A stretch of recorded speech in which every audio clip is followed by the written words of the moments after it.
Israel की सेना ने सबसे ताजा वीडियो जारी करते हुए दावा किया कि उसने हिजबुल्लाह की इस इमारत को तबाह कर दिया है, जहां से आईडीएफ के खिलाफ ऑपरेशन चल रहा था। आईडीएफ ने दावा किया कि इस इमारत से इजरायली सैनिकों पर नजर रखी जा रही थी। दूसरे वीडियो के जरिए इजराइल ने दक्षिणी लेबनान में बिन्त जेबिल में हिजबुल्लाह के खिलाफ ग्राउंड ऑपरेशन का वीडियो जारी किया, लेकिन इजराइल का पूरा ऑपरेशन इससे कहीं ज्यादा खौफनाक है। दावा किया जा रहा है कि इजराइल ने ग्रेटर इजराइल का आधा सपना पूरा कर लिया है।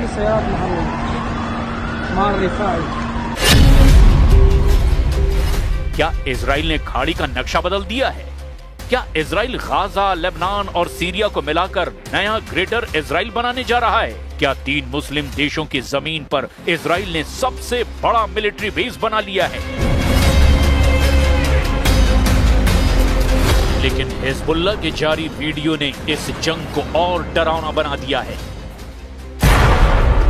ईरान के सबसे ताकतवर प्रॉक्सी हिजबुल्लाह ने एक वीडियो जारी कर दावा किया कि उसने दक्षिणी लेबनान के बायादा शहर में इजरायली सेना को खदेड़ दिया है। कई रिपोर्ट में दावा किया गया कि हिजबुल्लाह के लड़ाकों ने आईडीएफ की 226वीं ब्रिगेड मुख्यालय से इजराइल का झंडा तक उतार कर नीचे फेंक दिया।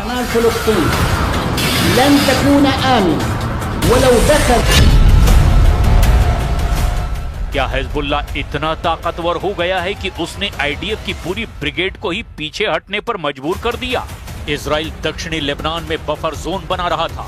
पीछे हटने का मतलब क्या इजराइल ने इसका लक्ष्य पूरा कर लिया है, या फिर युद्ध लड़ने की कीमत बढ़ गई है?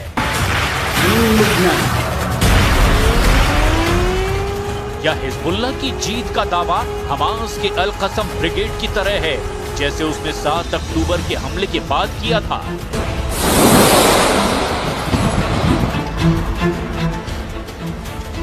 इजराइल अभी भी बड़े स्ट्राइक और एयर पावर से जवाब दे रहा है। क्या ये युद्ध वॉर ऑफ नैरेटिव बन गया है? गाजा में धुआं फिर उठ रहा है, लेबनान में कब्रिस्तान फैल रहे हैं और सीरिया बॉर्डर पर भी इजरायली सेना की हलचल अब और तेज हो चुकी है।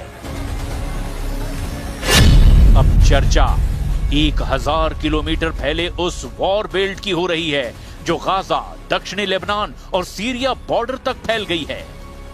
एक रिपोर्ट में दावा किया गया कि हमास हमले के बाद इजराइल ने गाजा, लेबनान और सीरिया बॉर्डर तक 1000 वर्ग किलोमीटर तक जमीन पर कब्जा कर लिया है।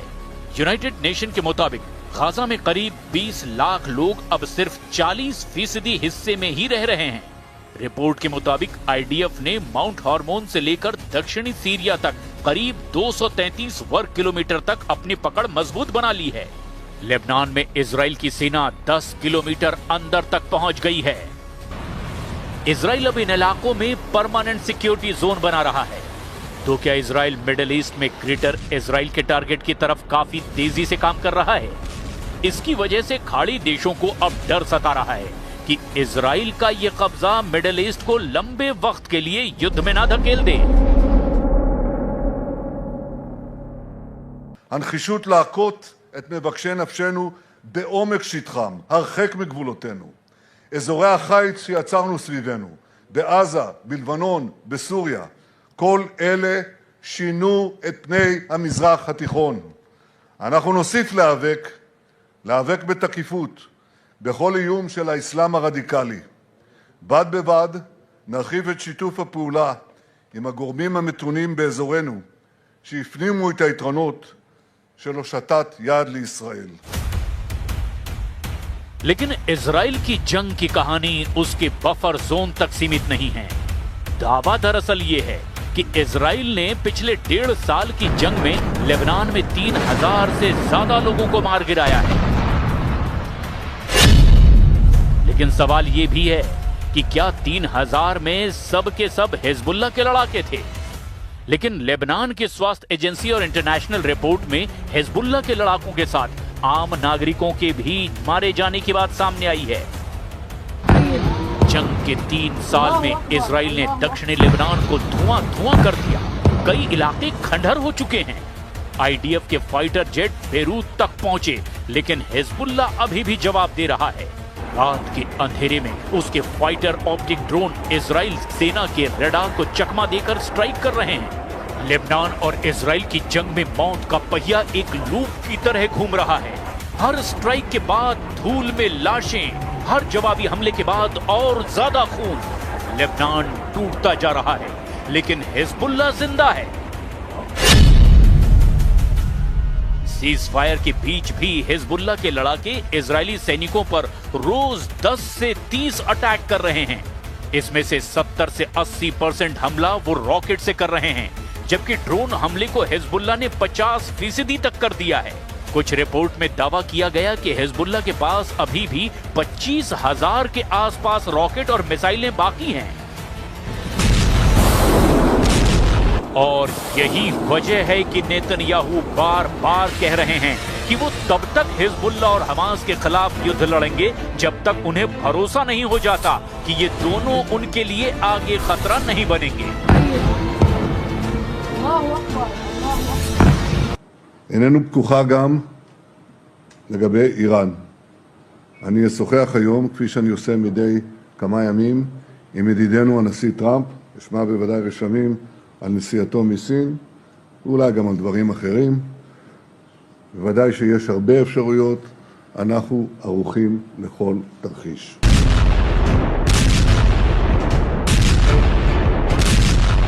अब ऐसे में सवाल सिर्फ गाजा, लेबनान या सीरिया का नहीं, सवाल है क्या मिडल ईस्ट में एक नई सीमा रेखा खींची जा रही है?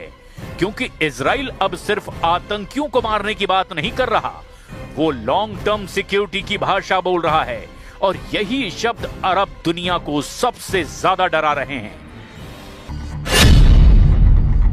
गाजा में बफर जोन, लेबनान में सिक्योरिटी बेल्ट और सीरिया बॉर्डर पर सर्विलांस पोस्ट, इन सब ने मिलकर के एक नया खौफ पैदा कर दिया है। इजराइल गाजा और लेबनान के जिन इलाकों में घुसा, वहां अब परमानेंट ऑपरेशन की परमानेंट मिलिट्री बेस बनाने की बात हो रही है। अब डर है कि जो जंग पुरानी सीमाओं के लिए लड़ी जा रही थी, वो कहीं अब नई सीमाओं की जंग में ना बदल जाए। और इस बीच ईरान के प्रॉक्सी खुलकर एक्टिव हो गए हैं। इराक और सीरिया में अमेरिकी बेस के पास हलचल और ज्यादा बढ़ गई है। लाल सागर में हूती के हमले बंद नहीं हुए हैं, यानी ईरान का हर फ्रंट धीरे धीरे और एक्टिव होता जा रहा है। क्या मिडिल ईस्ट की जंग चेन रिएक्शन की तरह काम कर रही है? गाजा, लेबनान और सीरिया सभी एक ही जंग का हिस्सा बन चुके हैं। और क्या ईरान के प्रॉक्सी ने इजराइल को चारों तरफ से घेर लिया है? और अब सबसे बड़ा खतरा मिसाइलों का नहीं, अंतहीन युद्ध का हो गया है। हर हमले के बाद नया बदला जन्म ले रहा है। हर जनाजा एक नई नफरत पैदा कर रहा है। और यही वजह है कि अब लोग खाड़ी में सीज फायर की बात नहीं कर रहे। लोग डरे हुए हैं कि अगला धमाका कहां होगा।